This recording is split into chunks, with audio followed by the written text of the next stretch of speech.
I got this question from Axel about whether I remembered the password I set Gator to, and I might. I, but there's something you need to know how to do if this ever happens, and that's how to get into a Linux box for which you don't know the password. Um, and it's also good to know that this is something that the red team can do, and we need to be able to protect against it, right? So, and the solution for protecting against this requires you to remember another password. So at some point, we'll have to have our passwords in a password vault or someplace that, but for competition day, it doesn't have to be sophisticated as a password vault. In the past, we've used whatever web utility we're using to track our tasks, and we've just had a card or a task in there that says, here's the passwords we need to know. Um, so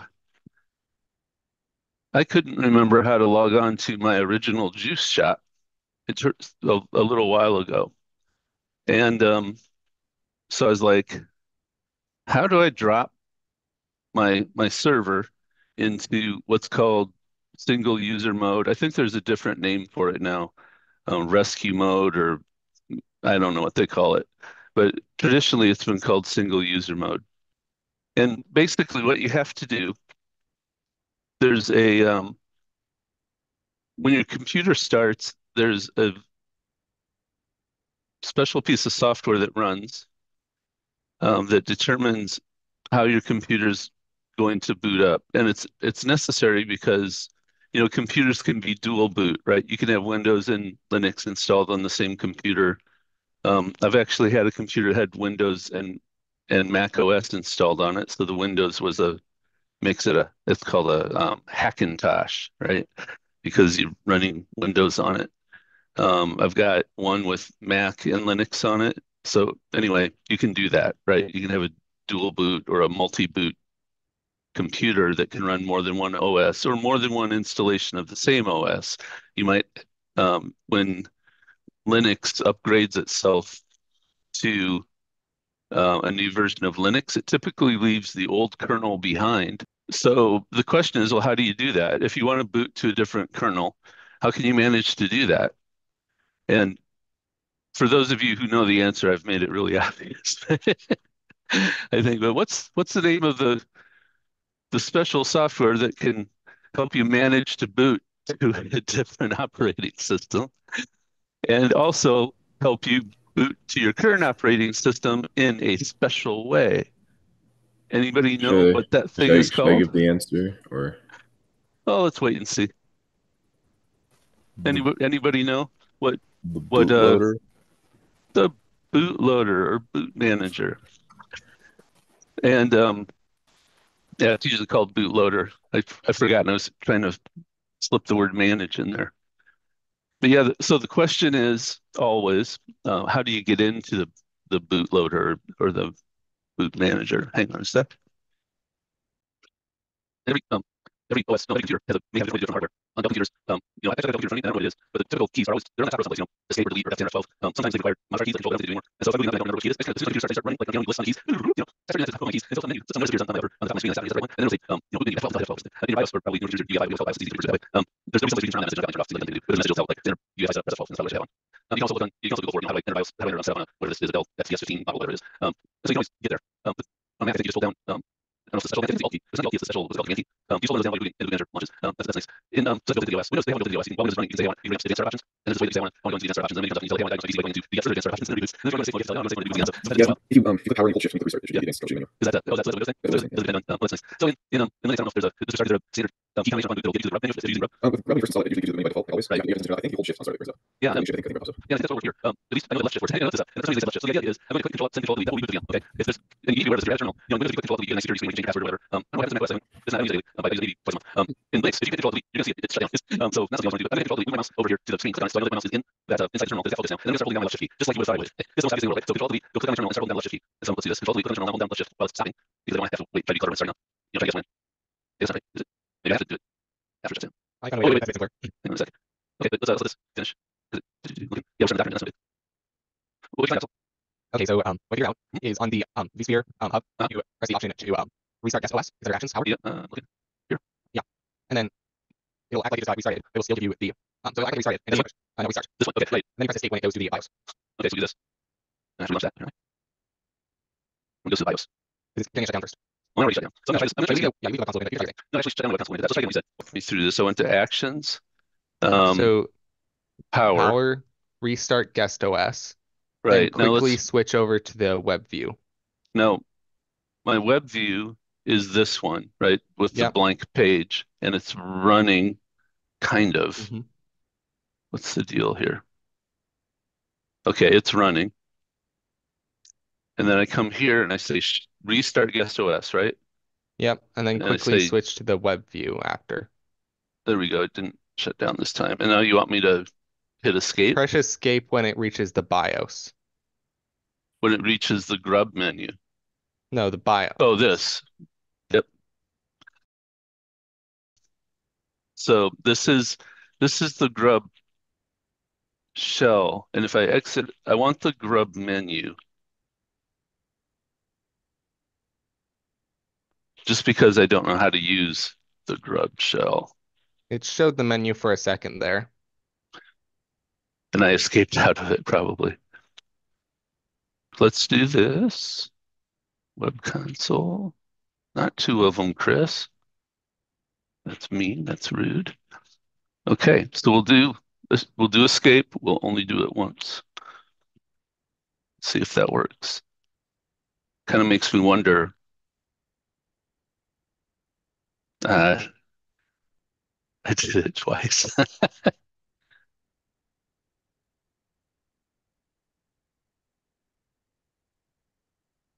Oh, come on, I did it. I swear I did it.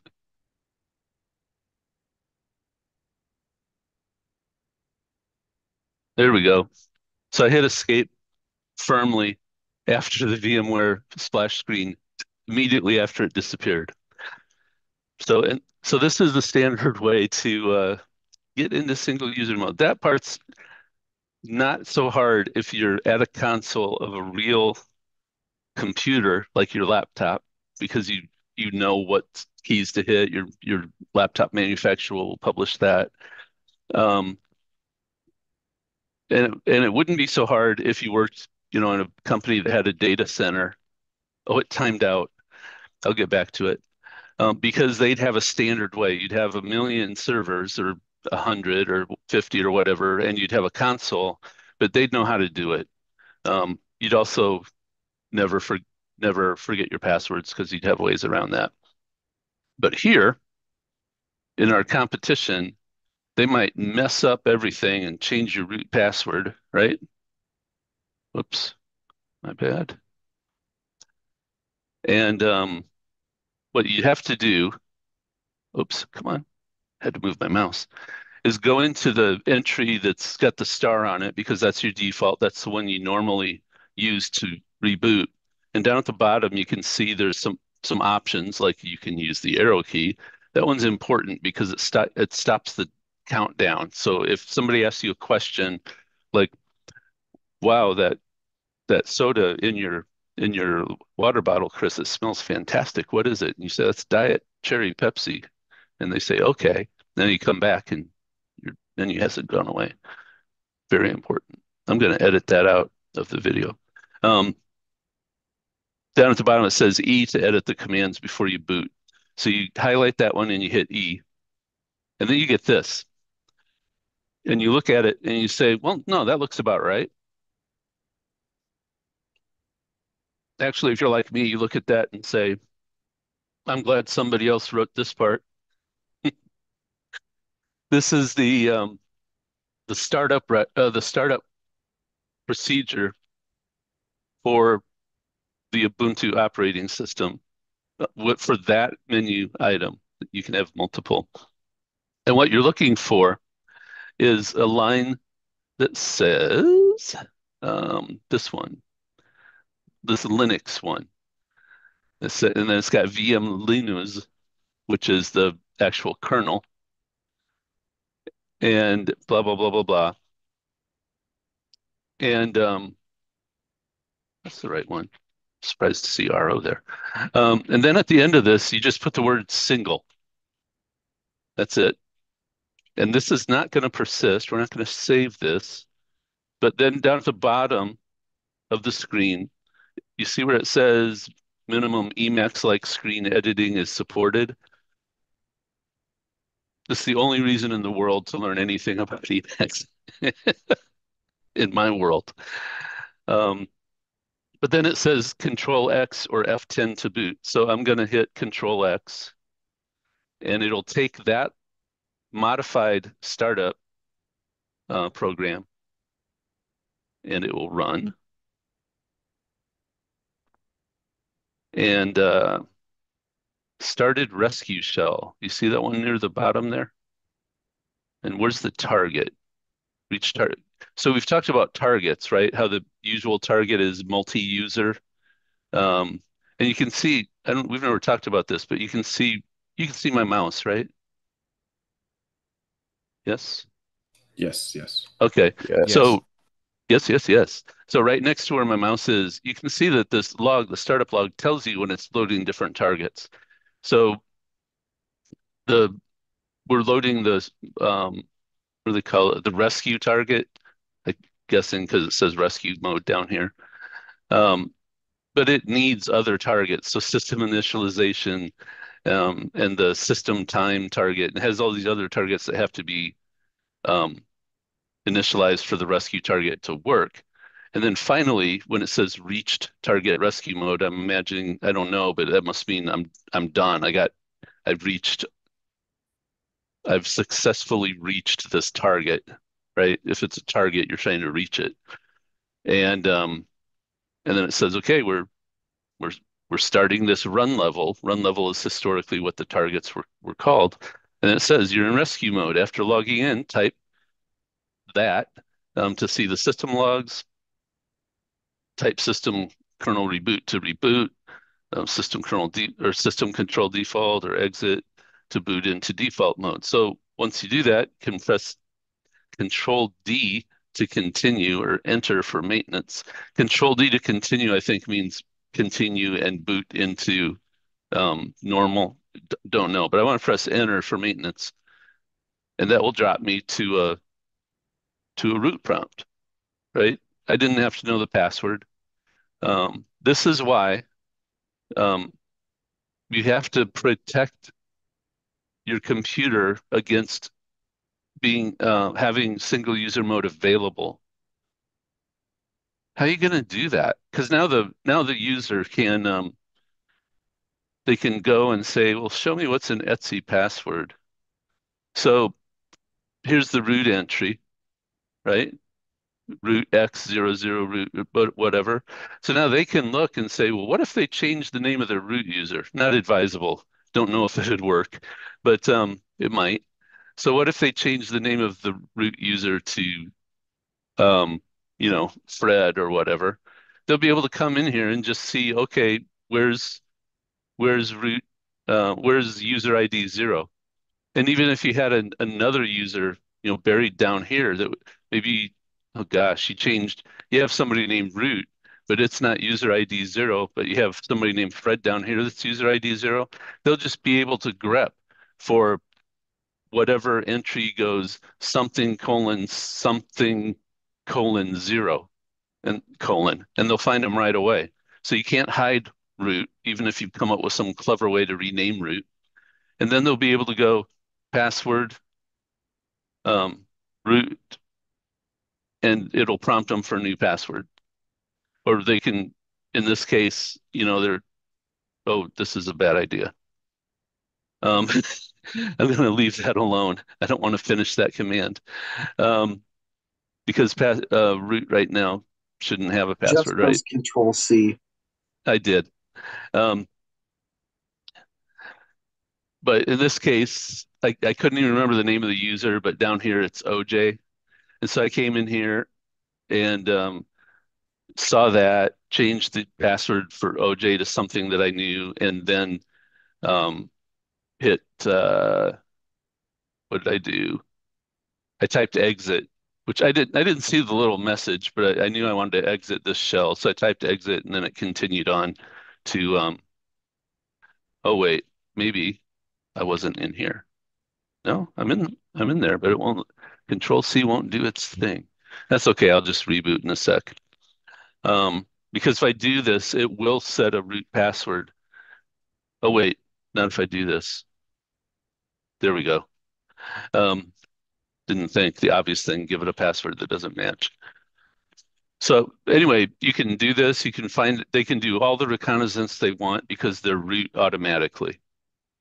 And they can change anything they want because they're root automatically. Now we need this mode to repair what they do, right? Sometimes we will. So they might lock us out. But how do we keep them from getting here? Any thoughts?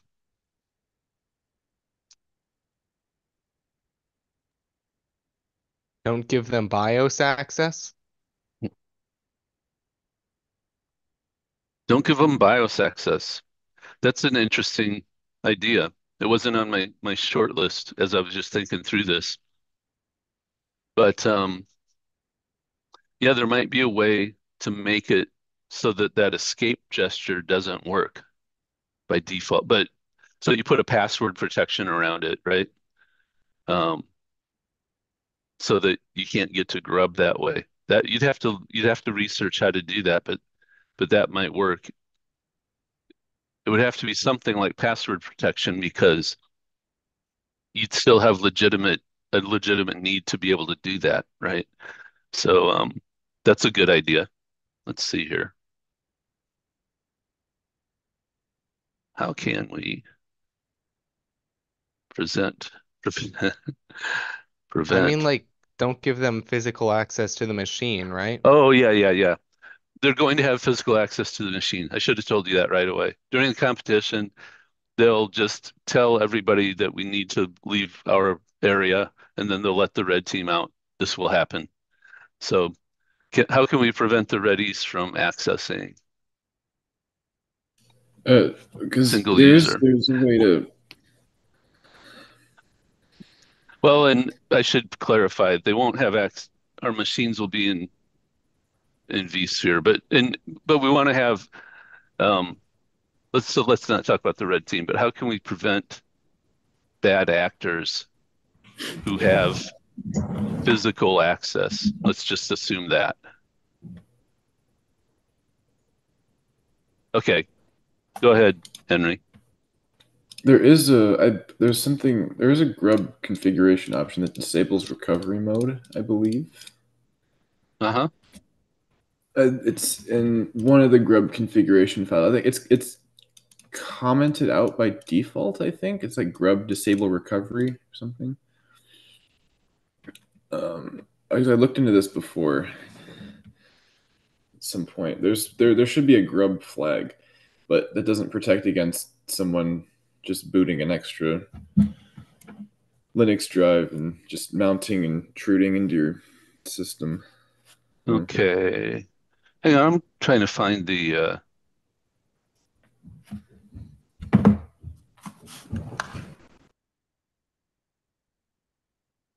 what's the thing in I can't convince. Oh wait, there it is showing now. Cool. It's trying to do syntax highlighting and change my spelling and everything. It's like, no, this is plain text.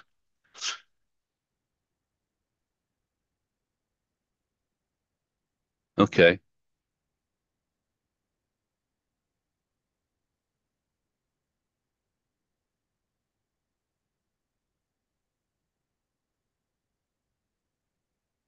Okay. So how do we prevent them from mounting the drive in another OS?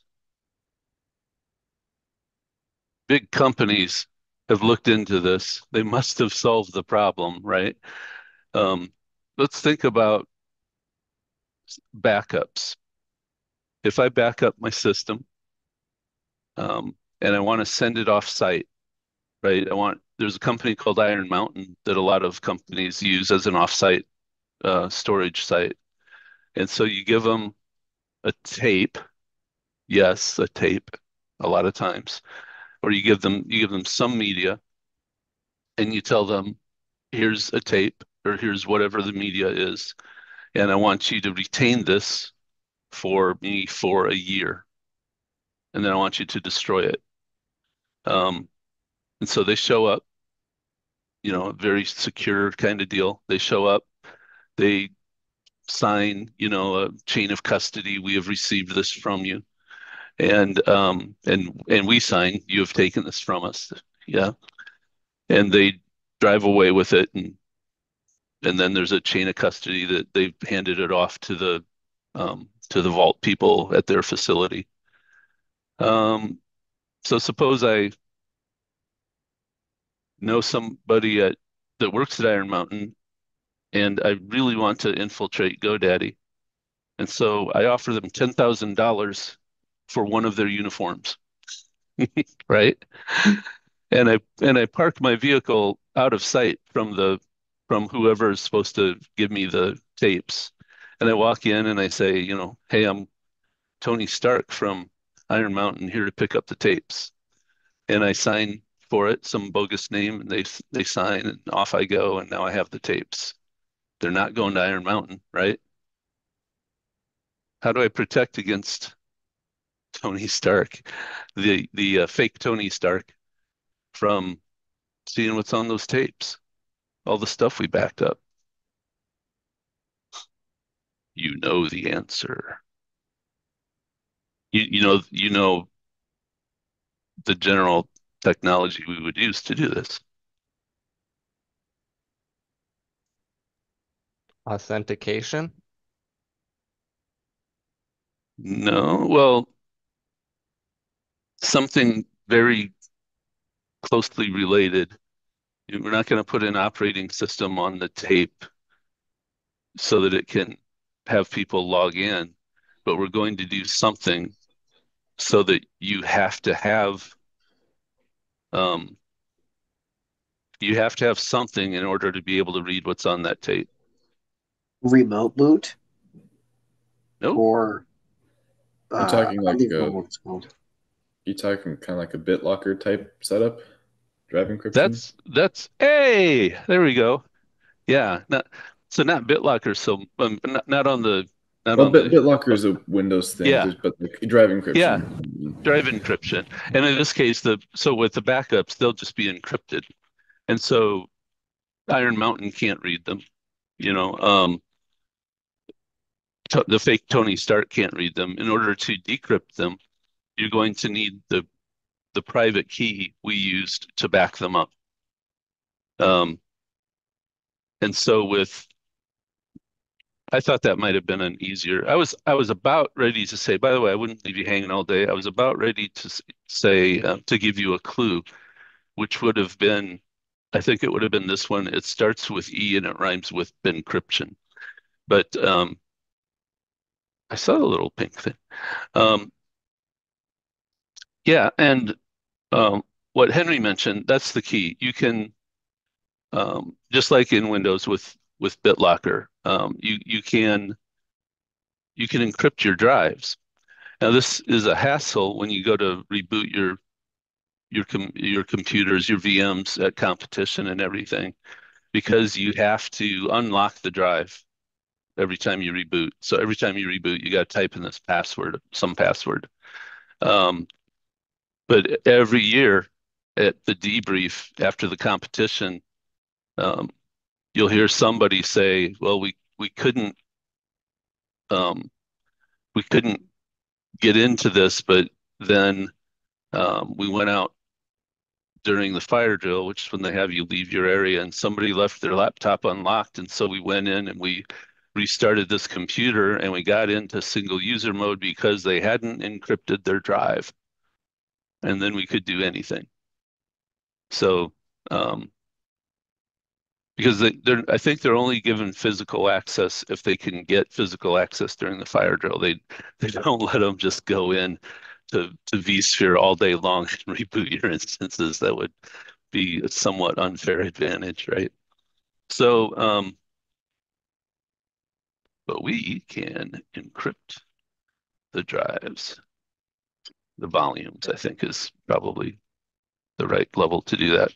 The volume is like in Windows, the drive is the whole physical device that you um, work with.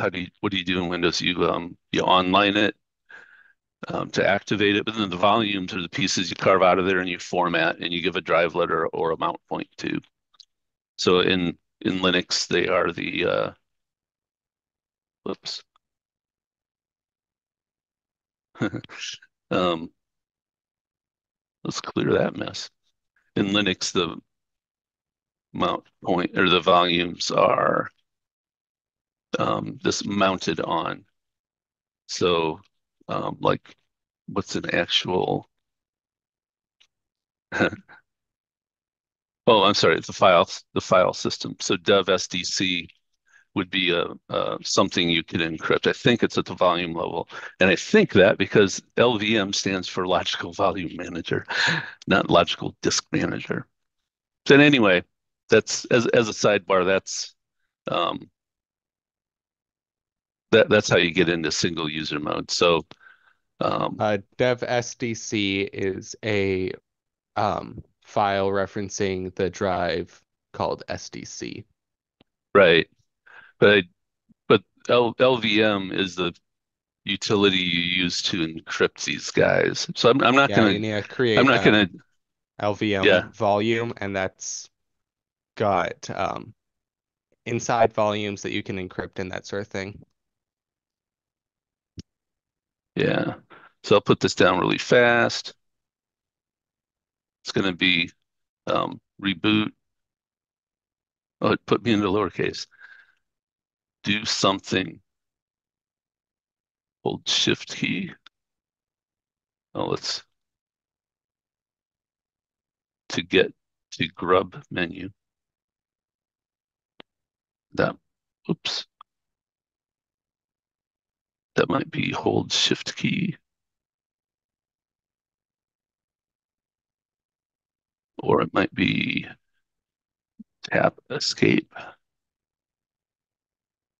right after splash screen, or just wait if it always displays.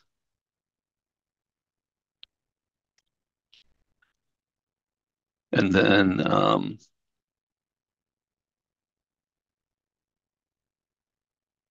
tap E while the default entry, boot entry is displayed. Add single signal to the line that mentions VM Linux. There we go.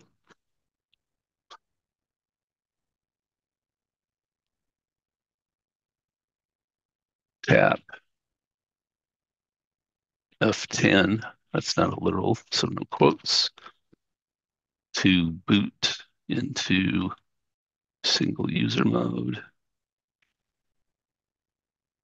Do stuff, and then type exit to continue into um, the, let's say multi-user mode or whatever the default target is. I was going to just say whatever the default target is, but okay, so I'll get that into our notes.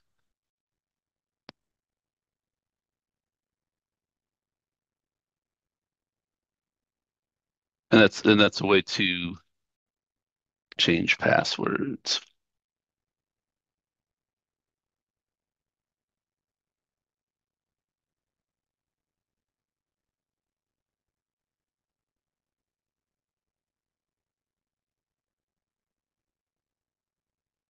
And yeah, the senior moment, I got to put this in here. We call unknown usernames.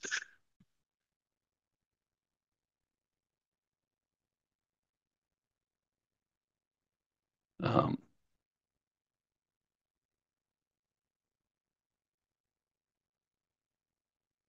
Spelling a lot of things today. All right. Make sense? Makes Oh, sense. here we go. So that's that. So thank you, Axel, for raising a good, very real kind of issue. I think you would have been able to do this at competition, um, but I think it's good to have everybody kind of see how it works, so that at least people know this kind of thing is possible, right? And wow, what a mess! I left my house messy before I had you guys here today. But I think it's good for everybody to know that you can do this kind of thing. Which browser? This one. Okay. So, not exit. Oh yeah, exit. I want to continue to boot. Starting default target. I don't know if you saw that, but that was, it's right here, starting default target. So when I said exit, it's just continuing to boot. There we go. Um,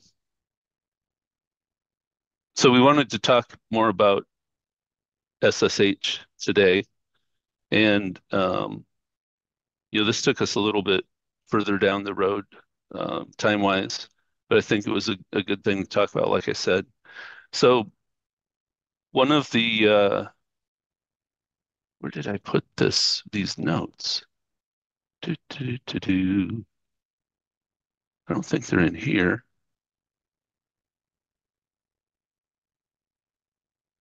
Um,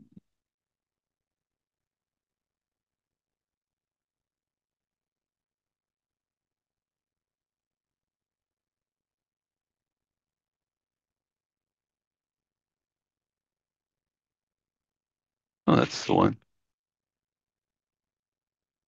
There we go. So we looked at a lot of these these options, and um,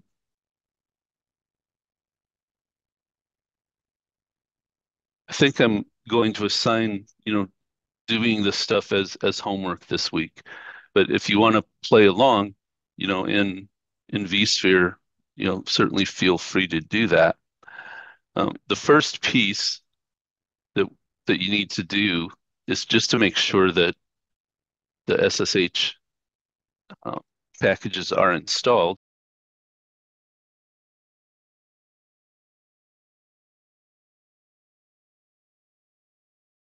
Here we go. So um, those two packages are, I have to become root.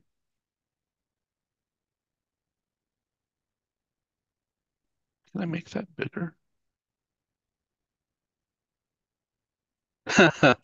You love this? You make the graphical pieces of the page bigger and the other thing becomes smaller. Does that work in review in reverse? It does a little. No? Is that bigger or is it just closer? That's a little bigger, isn't it? I can't tell. I think it is. Okay. So the first thing you have to do is make sure um, the OpenSSH pieces are installed. So it's OpenSSH server and OpenSSH client. And I almost forgot, every time you work with apt, please do apt update first.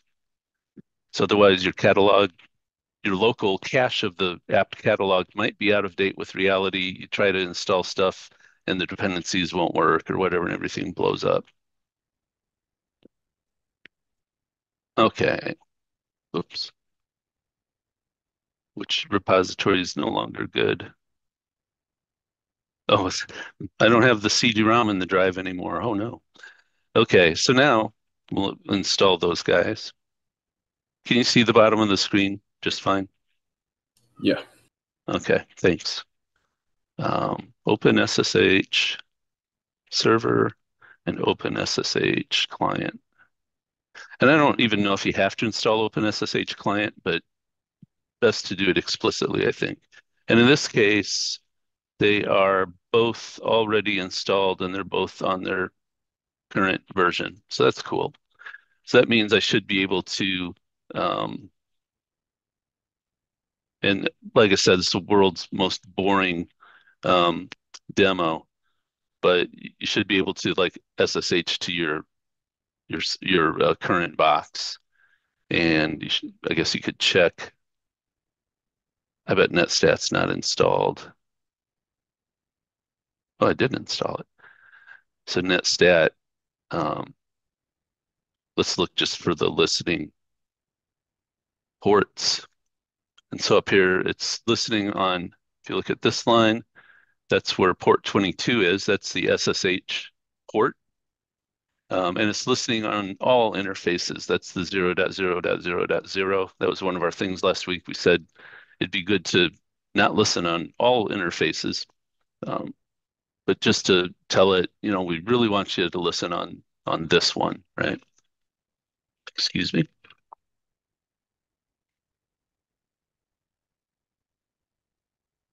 It'd be very nice, in fact, if you have both internal and external IPs, like internal to your subnet and then external for a service or something, to tell it, hey, I just want to listen on these internal ones, unless it happens to be one that the users have to connect to. But you can do that with firewall rules as well.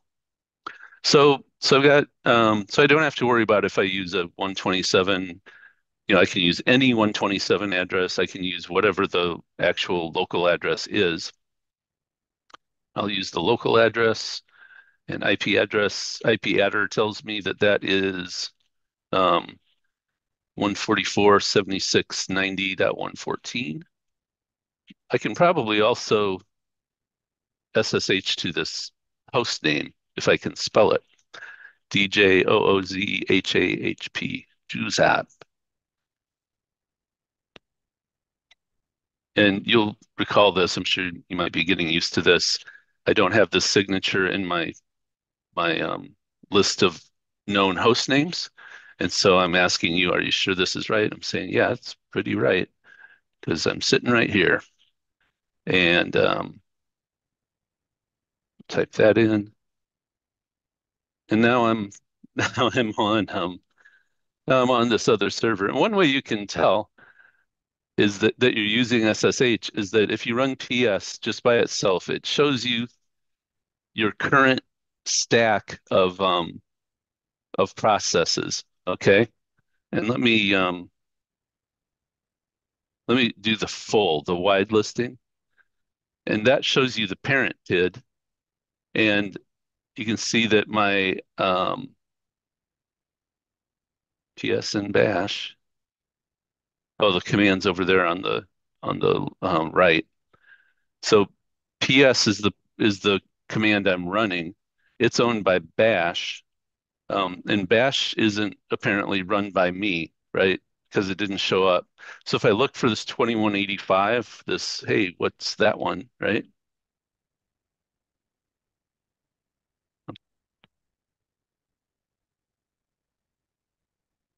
P for PID, F for full again.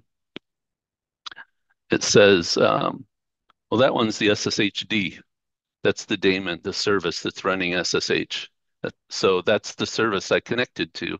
It's a particularly unsatisfying way to tell that you're hooked up to SSH. But the typical ways, like what's the host name I'm connected to? Well, it's going to be the same one I started on. So it's a little hard to tell. But for this kind of a smoke test, you can look at your stack of um, of current processes, and you can see that it's not the same. And let me back out of the SSH session and show you what it usually looks like. It usually has, oh, hang on, that's not right. Or is it? Well, here, let me do the same thing. I thought it would show one more up, but so it looks exactly the same, my bad. But if I look up this 1592, that's the parent of my bash session,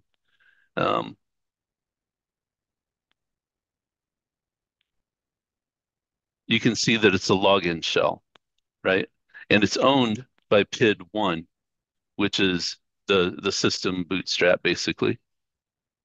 And so at any rate, you can see it's not owned by SSHD. Oh my gosh, I'm running SSHD under, I just noticed under my user account. That's weird on the other box. But if I look at the process status for that PID 1, that's going to be the, I think for this type of us, it's going to be a knit. Yeah, in single mode. It still remembers that I started in single mode. That was the command line. We've moved past that. But so that's the chain. If I follow SSHD, up its chain, eventually everything comes from a knit. But the point is, you can tell that when I was on SSH, you can trace through that stack of parent PIDs, and you'll get to SSHD. Whereas when you're local, you'll get to a login shell, right? Which in this case happens to be bash that it launched. So it does work.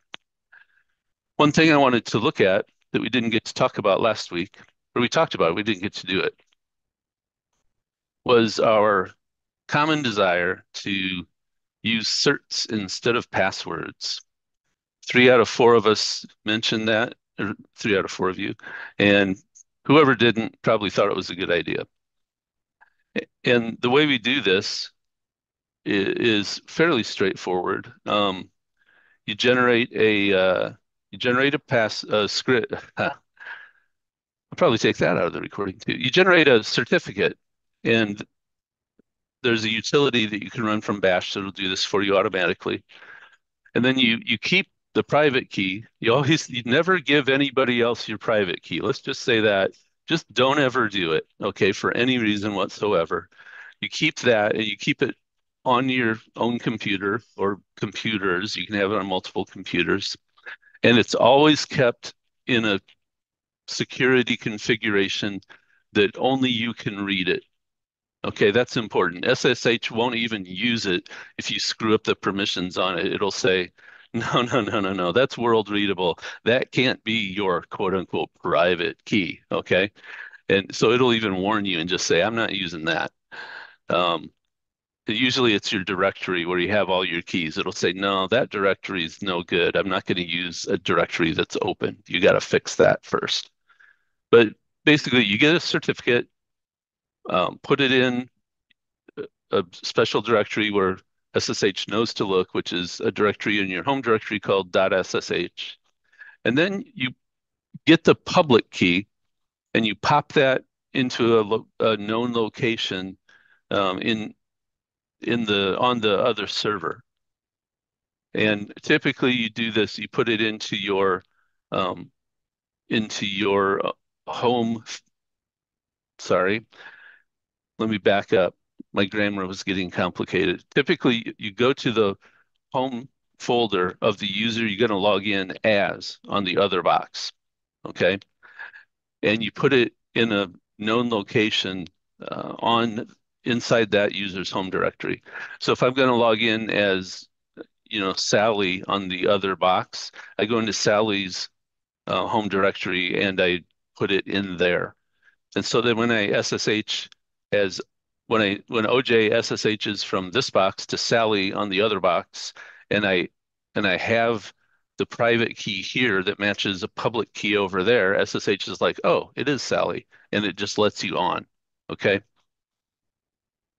And I think that it's probably going to be a better demo if I actually have 2 users. So let me look back at this and see if there's another. Oh, that's just dreadful. What happened here?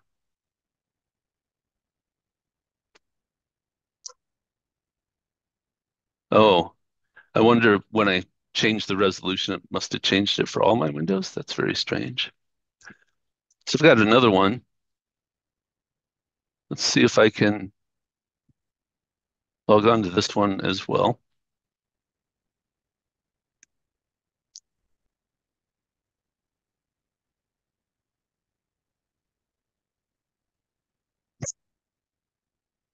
My dog is yelping. Does she think that you're gonna take her out for an excursion? She does. Are you going to? Because somebody's got to break the news to her. If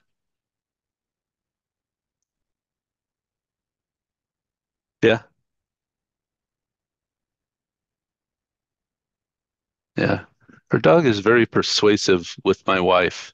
She's got those puppy dog eyes, and beagles have this wide range of vocalisms that I didn't know about.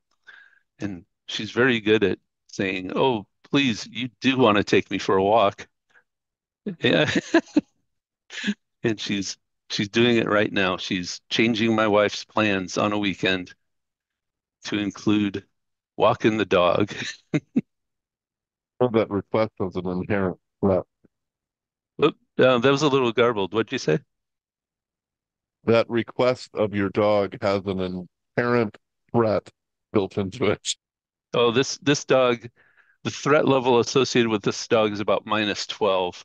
She The threat when is we to your carpets. no, there's just nothing. There's nothing threatening about this dog. It's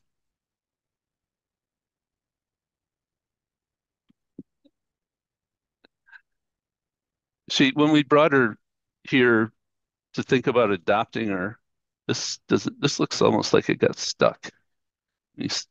Can I change? Well, that didn't work. Did it get stuck or is it just really slow? No, I can't do that. I'm trying to Control Alt.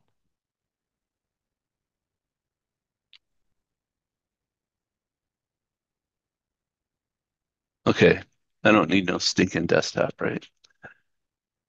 But what's my username? Um, let's start with the obvious.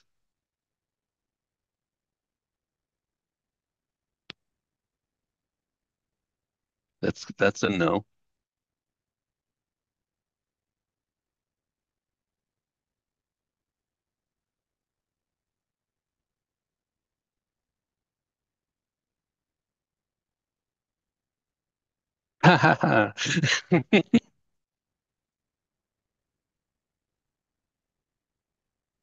That always feels good.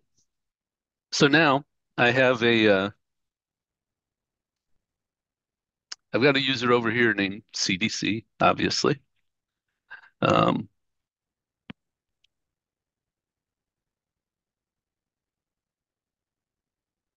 and let's see oh wow, that is small. And there's that color issue again, even though we're not on let's see. And the desktop never showed up. That's weird.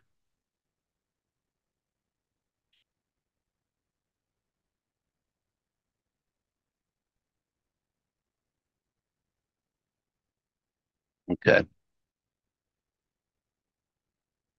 Part of the problem is I can't read. Well, I'm assuming one of those says .ssh. Okay. So I've got a .ssh folder. There's nothing in here except this known hosts folder. And known hosts, by the way, is where we store, not we, it's where SSH stores those fingerprints when you say yes, this host is okay, don't ask me again next time, it puts a line into this file that says, okay, this SSH server is good. We don't have to ask this user again if they trust that signature. So so what we're going to do is we're going to go back to our other guy here. And we're going to run this program called SSH keygen. And there's better ways to do this, but we'll just run it with no parameters, and it'll do a fine job for us. Now, it's going to suggest a location to put your key, and this is kind of the default that it wants to name it ID_SSH or RSA. Notice that it's offering to save it in my .ssh directory. And this is fine. If I'm only going to have this one, I'm just going to hit enter and it'll generate this. Actually, though, to make the demo clear, I'm going to do this. I'm going to say OJ underscore ID. No, I'm going to leave it as ID RSA right now. Let's do that. I'm going to hit enter and I'm going to tell it I don't need a passphrase. We can talk about that some other day. And then it goes ahead and generates an RSA key pair for me. It shows me this interesting ASCII art that most people just ignore. But now if I look in here, whoops, I'm sorry, if I go into the SSH directory and I look in here, you can see that I'll have a known host old. You can see that in addition to the files that were already there, I've got two new ones, IDRSA and IDRSA.pub. And if you look at them, they're just text. Here's the public one. And this is the one that we want to somehow get over to the other server, okay? And the private one is the same thing, it's just longer.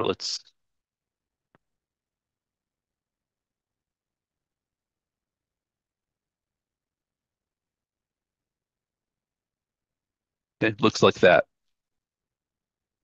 And this is, what was that? Nothing. So it's, I think it's base 64 encoded. It's got equal signs and forward slashes and lots Yeah, of but letters and numbers. that can be decrypted. It's not. Yeah? I don't think there's anything to decrypt. It's just a number, Oh, isn't it? I mean, okay. that's all. So I mean, it's just a Good key. thing. So it's just a compact representation of a big number, I believe, quite a large number. And so you've got this. There's also this authorized keys um, file, right? And so if I look at authorized keys, oh, this one's empty. Kind of makes sense. There's nothing in that. And so the name of the game here is that I want to take this my ID RSA, the public one, idrsa.pub, okay?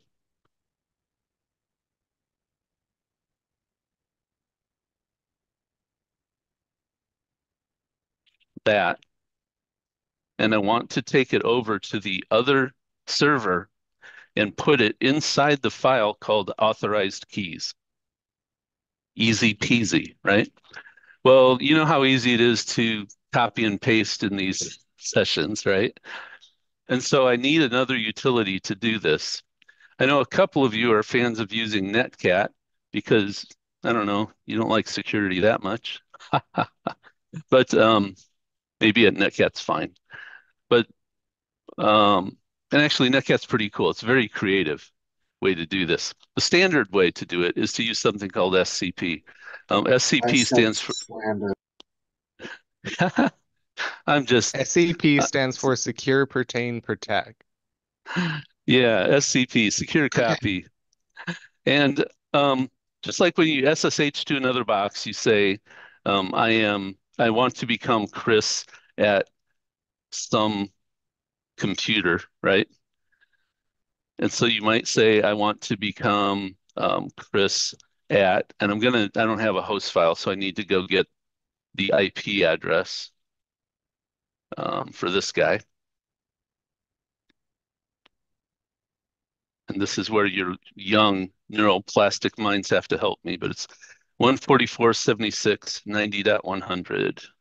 144.76. Hey, I got it, 90.100. So I could say I want to do this, right? And let's check that I got it right. Well, SSH to Chris, I'll say, yeah, this is okay. It's going to put another line into known hosts when I say yes, and type that in. Oh, Was the user CDC? I think it was. So that's the problem. Whoops, I landed in the wrong one. See, it's good that I did a test here.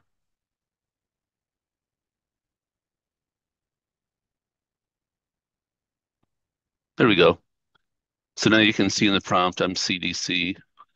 Who am I? Why can't I type? So now I'm CDC on the other box. So this is a better demo, right? This host name is, we actually have a different host name now. So I'm going to exit out of this because the point is that with SCP, I can say, it's a copy command. So I have to say what I want to copy. And in this case, it's this ID underscore RSA dot pub. Always send public keys. Don't ever send private keys anywhere. And you start off with where are you going to put it? Well, I have to reference some other place. And since it's in this same suite of tools as SSH, for SCP, I start off the same way. And I say, okay, it's on that location. And then I can say, then I give the path after that. And I always start with absolute paths. I don't think you have to. I think you can start with this user's home path, but I don't like uncertainty. It's in the Tao of Python that explicit is better than implicit, and I agree. So home CDC dot SSH. Well, this might not work. I'm going to say home CDC might not work. Well, it's going to be their own. I'm going to show up, and I was thinking about the fact that that SSH directory is secured, right? So if I come over here, I need to know, well, what are the permissions over here?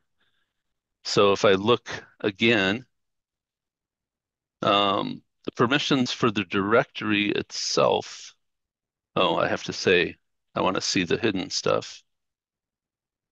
Well, where's the permission? Hold it.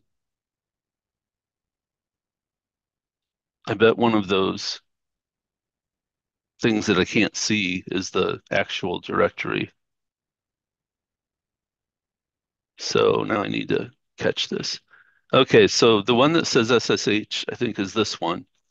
And I can see that the user can write to it. In that left spot, it's read, write, execute for the user. So I should be able to pop this straight into that SSH directory. So I'll try that. So I'm going to go home cdc.ssh and now I'm going to rename it over there, oj.id, id underscore rsa dot pub. And so I'll run this. It's going to ask me for my password. And it sends it over. Magic. So SCP just extends the copy syntax and lets you prepend an SSH style indicator of the server you want to connect to. You can use that on both the source and the target. So I could copy something from one computer that I'm not logged into to another computer that I'm not logged into. But if I come down here now, there's OG-ID-RSA.pub. But we know that I have to be able to, this has to be in a file called authorized hosts, right? I think that's the name. I'm gonna double check. Yeah, authorized keys. That I don't know why that file's there if it's empty, but I'm glad it is because I don't have to remember the name. So what I'm gonna do is, since this will be the only file in there, I could just rename it. But the way you have to do this is to say, I want to cat that file and I want to append it, double angle brackets, to authorized keys. This, if you're doing it by hand, or you could open it up in your favorite editor and go to the bottom and just add it. It has to be on its own line. And so you'll do this and you're done. Okay. Now, I'm not sure I like the permissions here. Well, authorized keys, I'm going to set, let's see. I'm going to set all of these to read write, but only for this user.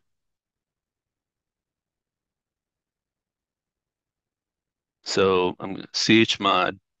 And before I've always used numbers, But um, oh, that's okay. I'm going to use numbers again. Read is 4, write is 2, and execute is 1.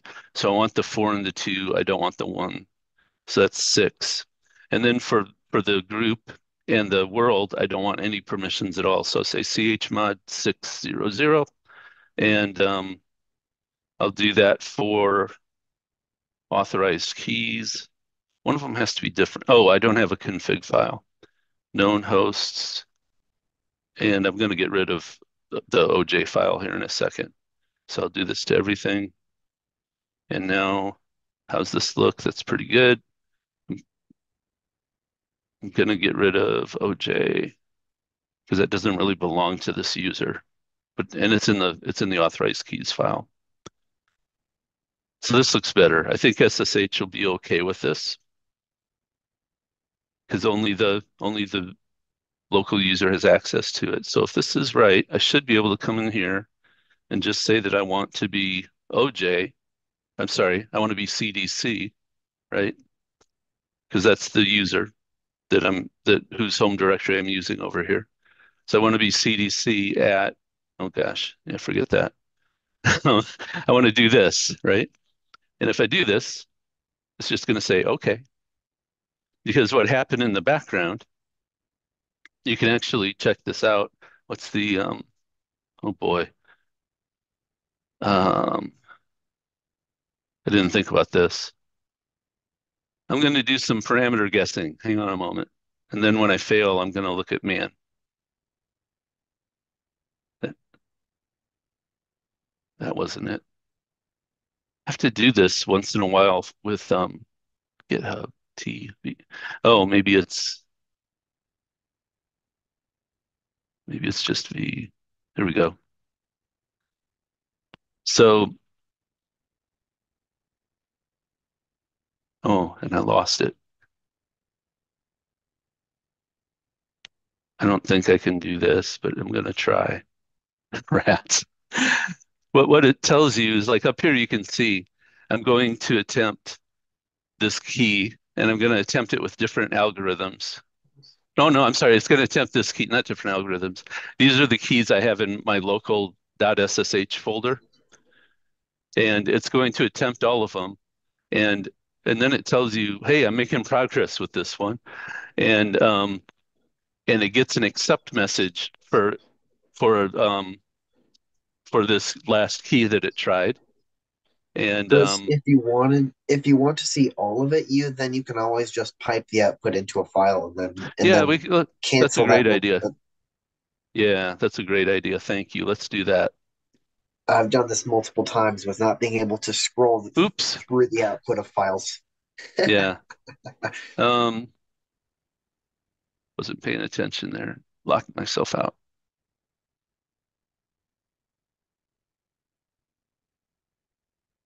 Will this work with SSH? As long as you cancel the like the whole thing with like either typing exit after waiting like a good 5 seconds. Oh wait. Mm-hmm. Oh, it's not. Oh, it might be redirect. It might be sending it It might out be to on a a different specific stream. stream. Yeah. Yeah, it's on the debug stream. I don't know what ID that is though. Maybe 3. There's no debug stream.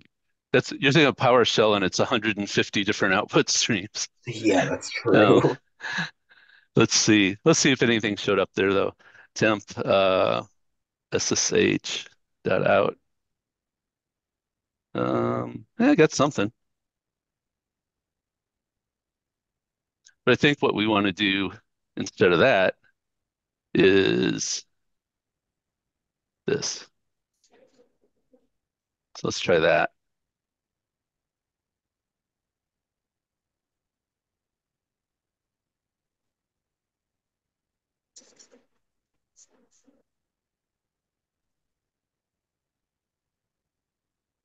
No, that didn't work either.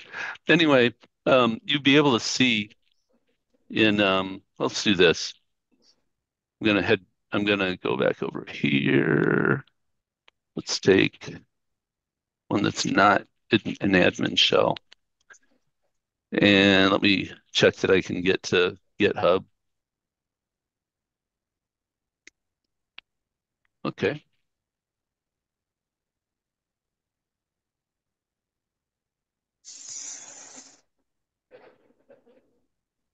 This is the one I need T for. That was what was screwing me up.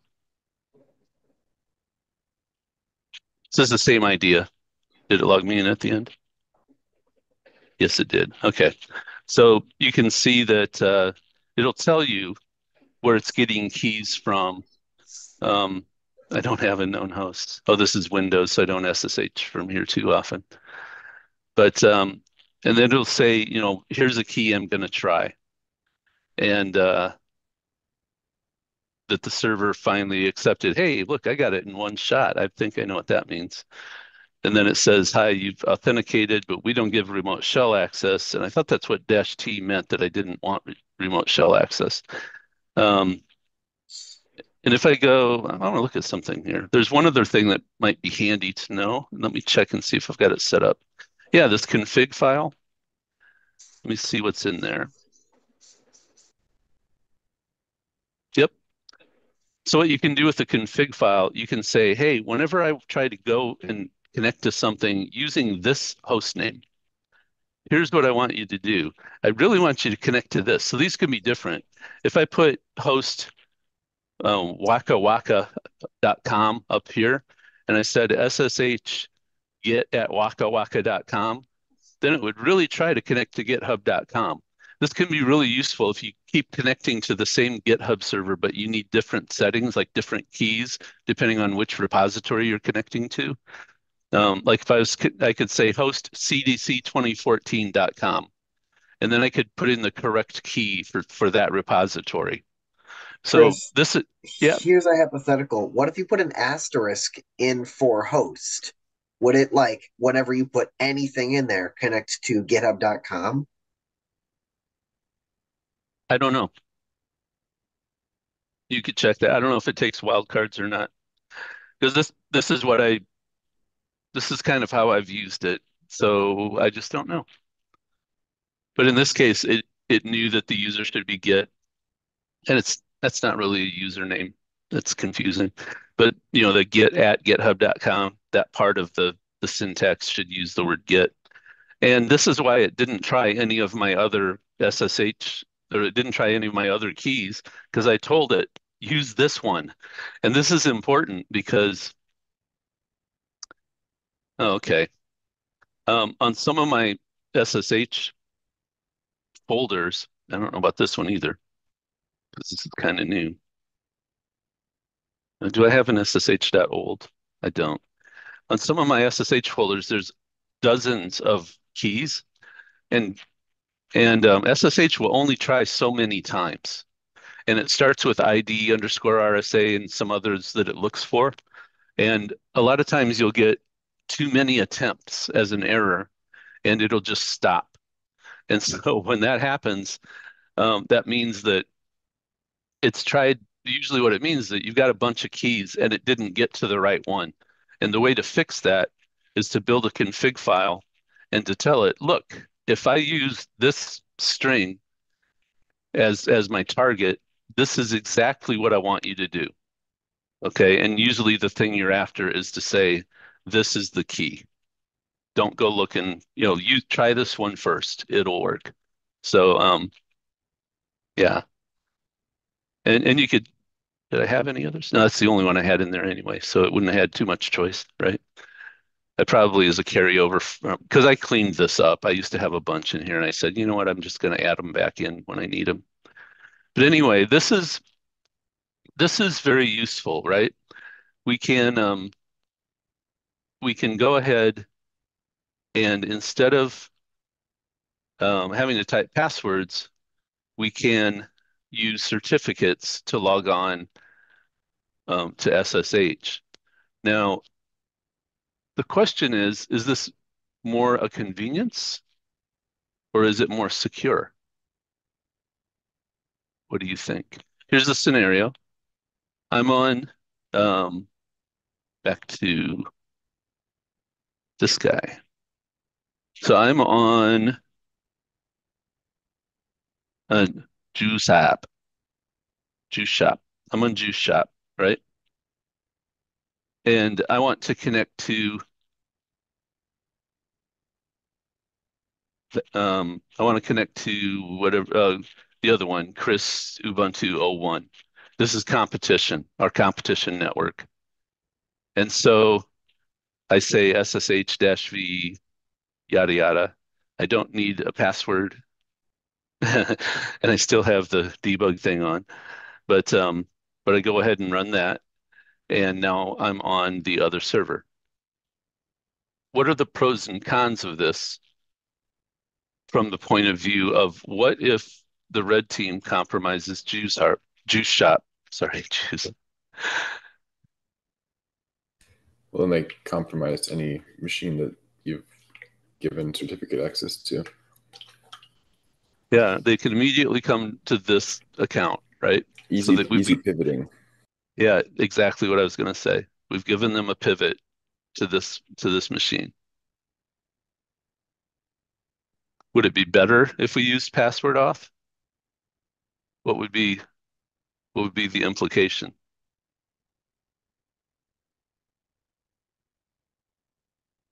It's With not a password off, trick question. Yeah, go ahead. with password off, it would be crackable because passwords can be cracked, but I don't know. But it would be unpivotal. Whatever. But if they hacked into that one, unless you used the exact same password across multiple different machines, then they only have access to that one machine instead of all of them. Done Yeah, right, one is more secure. Mhm. yeah, and you'd want them to be long passwords, and you would want to go into vSphere and find that obscure setting that lets you paste into these sessions, right? Because you're going to want long passwords that are harder to crack. Last year at the competition, Tristan and Michael, I remember they said that they had a machine with multiple graphics cards running where they were able to, reverse those hashes, right? Once they got them. So we need to Yeah, they did.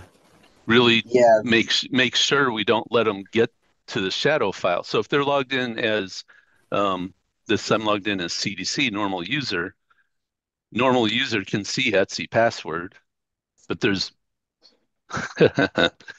I'm gonna have a lot of cleanup to do on this video. I might just put it out there and say, yeah, whatever. There's no password hashes here. That's a publicly available file. But if you try to look at Etsy shadow, you know, the you have to have elevated permissions to see that.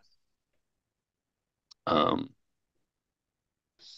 its permissions only allow root to write to it and only allow root and the shadow group to read from it. So if that file is compromised, they are able to reverse hashes now. I don't know if they can reverse all hashes. I don't know if the complexity of the password matters because I don't know how they're trying to reverse the hashes. If they're using something like there's a program called John the Ripper, then absolutely the password complexity matters. And I don't know. I think they'd have to be using quantum computing for the complexity not to matter. So unless somebody well, looks, go what they ahead. used, so what they said that they used was they actually brought in a really like brand spanking new graphics card. At the time it was Right. the 3090, and the built-in passwords that the white team gave us Uh-huh. were like some of the most common like password things ever. It Right. was like vowel number consonant number vowel number Yep. consonant, and that was Right. super common. So they inputted that into the 3090, and they said have fun, and they wound up cracking multiple of the passwords within three Yep. hours, Yeah. which And is they're pretty fast. because they're given some of the user passwords, I think. Some of those are the same and common to all the teams. But you guys get to pick the admin passwords. And Mm-hmm. so, right? And so make those complex, make them long. it still took them like 20 minutes or something like that to crack those little passwords, right? It wasn't like they got done in 30 seconds. That's what I'm saying. So I don't think those things do anything other than speed up a brute force attack. And so if it took them 20 minutes to get a password like GH1BH25, knowing that it was going to be letter, letter, digit, letter, letter, digit, digit, um, then if we give them something that's, um, you know, 5 words long with spaces, punctuation, and digits in between the words, and we're able to just paste them in to vSphere because we looked up that obscure setting and turned it on so we can paste. Those passwords will be should be fairly immune to their graphics cards. And what else was I going to say? Oh, and that's important because the passwords they're going to crack. That's the point. They're not going to be able to read Etsy Shadow, so they won't get the hashes, even if they can reverse hashes. And the passwords they're going to crack are going to be these normal users. We have to make sure their accounts are secure.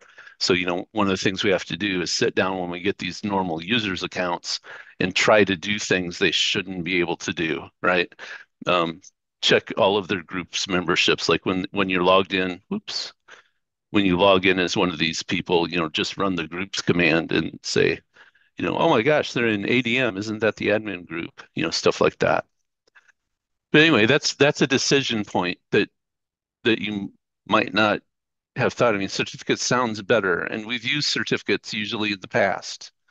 Um, and one of the reasons for that is that you say, well, these folks are going to be able to SU to root, right? Um, sudo rather to root. So I'm CDC, and now I can say sudo-i, but now they already know this password,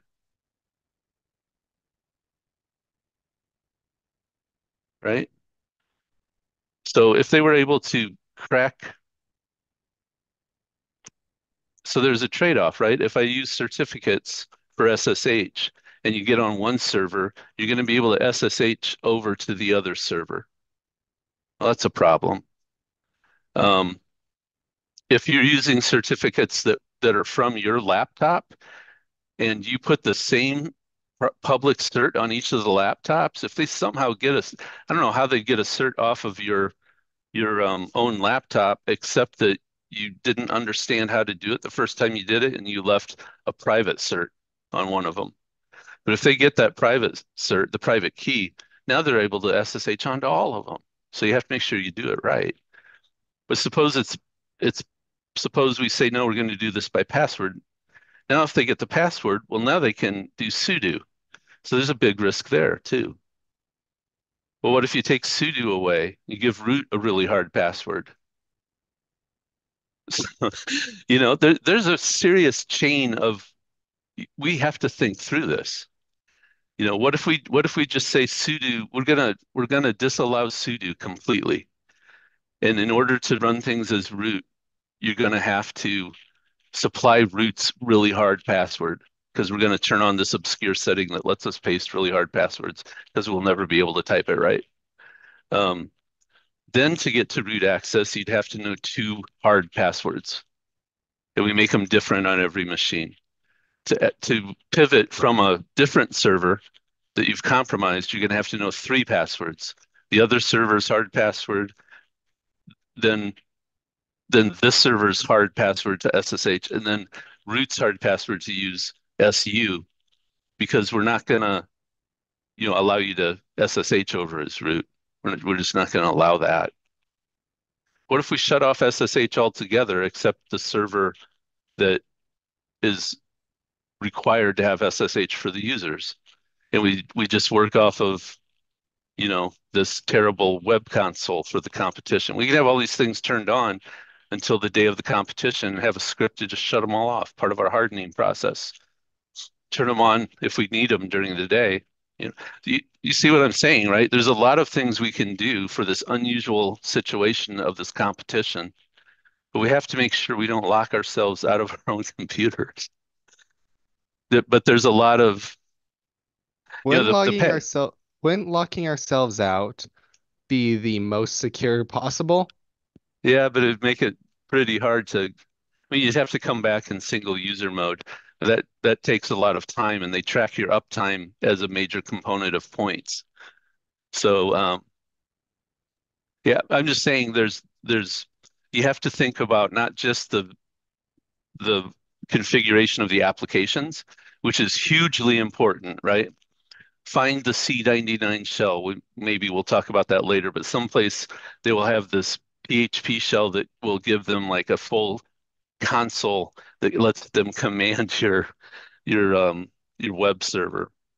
But we want to find that, find the apps, find if the web server is running as root instead of as um, whatever the account's supposed to be, And WebD or Apache or whatever. Find all this stuff, yeah, and we will also have to go digging through the code of their website because Chris hmm found SQL injection on last year's competition website. So the well, code that they wrote is also insecure. and they had at first it wouldn't even work. They didn't really tell us they had IP addresses that pointed at some installation. The servers were in Atlanta someplace. But I remember that. yeah. Oh yeah, I remember But that. but in addition to all of that, we have to, and we can make this decision ahead of time. We have the situation, what are the attack paths? You get what are the pivots? The word that Henry uses, a common one. We have a normal user on server one, right? Who pivots to a normal user on server two, who pivots to root, right? And then in those arrows, there's different ways to do each of those things. Well, I mean, maybe it involves SSH, but it might involve SCP. Maybe they copy a file over SCP into the normal user on server two. Maybe they copy a file over to that user because they've got some additional privileges that'll let them do something with that file. So you kind of just have to say, well, we don't know what they're going to be able to do with these privileges, but how many of these little arrows do we want to leave open and how many do we want to shut off so that we can control as much as possible the paths that they can take? And this is something we didn't really talk about at all last year, right? Um, and you don't want to overdo it. There's a balance. Even at GoDaddy, the CISO has a shut off everything, and it's so frustrating. But then they say, but if this hinders our ability to do business, the business has to come first. Talk to us and we'll figure something out. And we literally shut off security measures sometimes. Typically internally, we don't do it on the external, right? But we will figure out compromises, other ways to mitigate things that aren't the best way to mitigate things because we have some code that does something a certain way, and it's absolutely not trivial to change it. And the chief information security officer himself will say the business has to come first, right? So you don't want to do the thing typically. And our business here is we have to keep this thing running, right? We have to be able to fix it quickly. So we're not saying, I'm not saying go to the nth degree. I'm saying we need to think in a mature, kind of adult way about where are these places that people can pivot and what's a reasonable way, right, to manage those pivot points. Do we want to shut them off ahead of time? Do we want to have ways to shut them off quickly in an emergency? Or do we think they're safe, right? Um, with SSH, we can control who can do it, right? So a lot of times we just say, we're not going to let root do it. Why don't we just say only these 5 users can do it or something like that? So, give ourselves user accounts and not let, Sally Joe um, and the ominously named Oppenheimer user Not let them do it, scratching our heads saying, wow, Oppenheimer doesn't show up anywhere in the scenarios. Um, why not just let, you know, Tristan and Josh and, our accounts be the only ones that can use it. And then we better be sure that the only way we can log in is with a private key that we didn't put anywhere but on our own laptops, right? So, or something like that. So, food for It's thought. also it's also important. One thing that I paid for during competition was it is vitally important close every door that is not strictly needed to be open. Because one of the last year at the national international competition thing, there was a security exploit in between that involved in between bouncing in between port 443 and 445, and I left Mm. 443 open, and they didn't actually pin us for it because they were super busy, but they totally could have because I didn't close that one door that wasn't strictly needed to be open in the documentation. It never said make sure to leave port 443 open. It said to leave port 445 open, etc., etc. Really? They want a Yeah, 445 open? Windows authentication? Okay. I don't remember. It definitely could have been the Yeah. opposite. For One leave close four 445 and four leave open four 443. 443. Yeah, 443 is like SSL for a web server. So it Oh depends what the god, server yeah. was. Yeah, depends what the server was. But Mhm. but yeah, you typically wouldn't need them both open on the same docs. So interesting they were able Yeah, to exploit that. Huh. yeah. So I don't anyway, know how they were, obviously, but so yeah, I apologize for not having interactive stuff ready. Um, I did talk a bit to New Boko, and that took some of my free time. I was gonna get up and spend a couple hours working on it this morning, and what happened this morning was I didn't get up. So yeah, but I was like, well, I can walk them. I can talk through the certificate stuff because that's really off of our list of things we talked about last week. I think we looked at, we actually went into my configs locally or something, and we looked at how to do this and this. We skipped um, certs. I'm not a fan of changing the port. I'll just tell you that they'll find it with this. Oh shoot, I always forget the name of the scanner that everybody uses. Nmap? I don't know why. Yeah, Nmap. I have this mental block with it. Um, Limiting the number of login attempts is good. There's a setting for that, and I think we looked at that. And then specifying which address, we looked at that too. I don't have that video out. Apologize, but I'll try to get that out too. So we kind of looked at all of them except certs, and you can see why I said, we'll do that next week. So, and the way the certs work, by the way, we walked through Diffie-Hellman and we kind of saw how um, two people could agree on a secret number with everybody watching, right? The basic premise of, and this is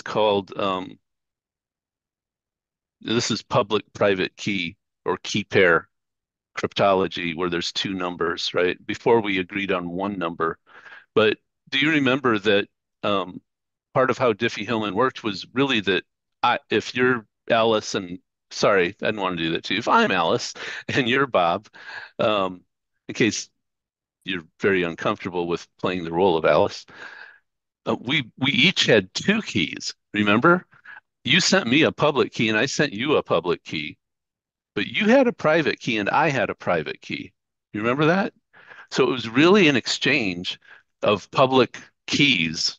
It was really two public-private keys. And we were able to use that basically to authenticate each other. And we did some math to make it happen. And so, this is what happens a lot in cryptology. You have these public and private keys. And in this case, they're related to each other mathematically in a way that you can look at the public key and or you're not going to look at it. Um, you can present information to somebody who holds the public key. You can generate another publicly presentable um, signature. and the person with the public key can mathematically verify that the only person who could have generated this was the person who held the public key, the private key, excuse me. You know, and the odds of it not happening that way is, almost a universe to one, right? It's really unlikely, really, really unlikely that anybody else could have done this. And so that's how that works. It's again the interaction of two really large numbers that have an extremely unlikely relationship with each other, just like we had with the keys when you picked a good prime number, right? That was part of the deal. When you picked a good prime number, you generated these numbers that had this really unlikely relationship to each other. And the two people could validate that really quickly, but Eve had no chance, right? And that's what's going on here is that the person with the public key, anybody with the public key can validate quickly that yeah, that's the OJ user. That's probably the only person who could have generated this number. You could generate numbers all day and never generate a number like this, but somebody with the correct private key could do that in an instant. And everybody can validate that in an instant, but they could spew out numbers all day long, all year long, for the rest of their lives using those fancy graphics cards and never generate a number like this. And so, that's how it works. They can use the public key to validate that thing. It's just math. Okay. So, that's what's going on. Something similar to Diffie-Hellman, but, completely different math.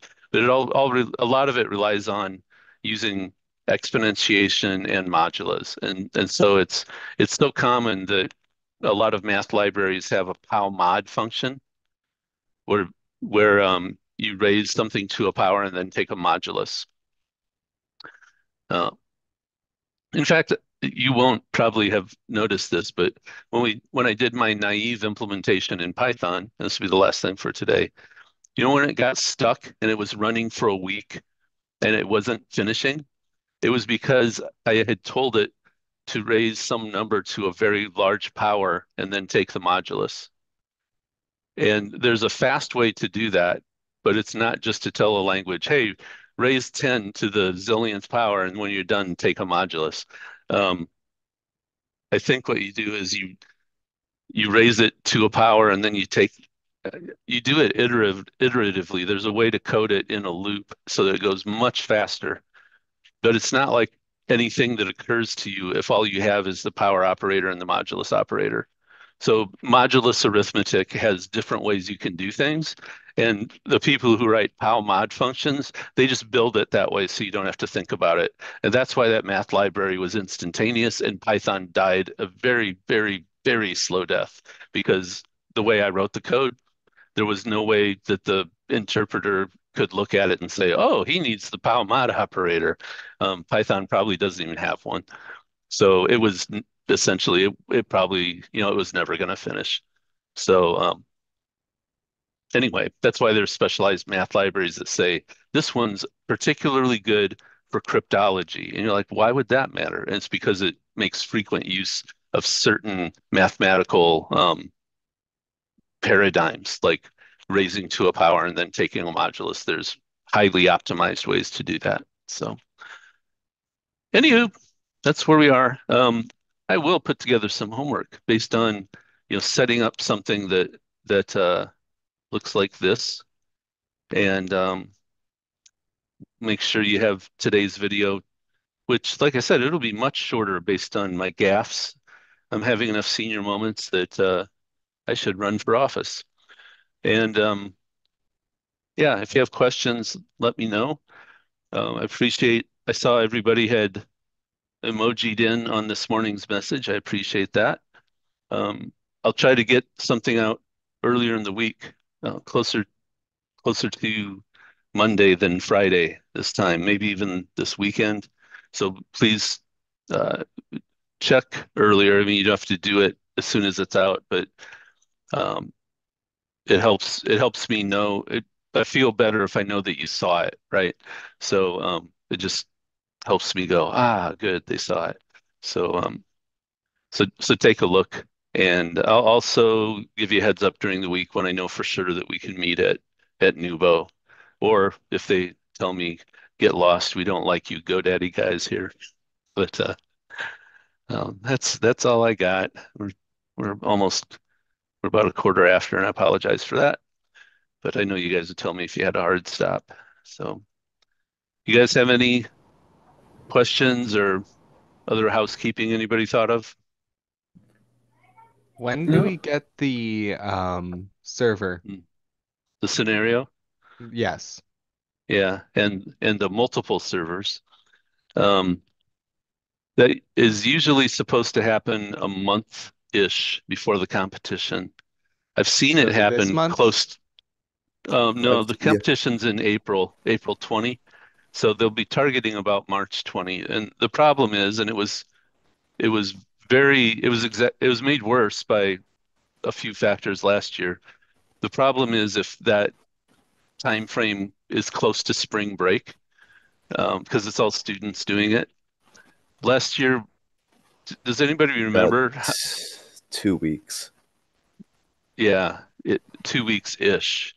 I'm not Yeah. sure we had even quite a full 2 weeks. So, and that was the shortest window I'd seen. I was like, oh, okay, we got a lot of work to do. And I actually thought it would favor teams that had more experience, and either there weren't any teams with more experience, or I was wrong. I also definitely thought it would favor teams that were larger, but we got stuck in place. We had three people. Um, so yeah, that was interesting.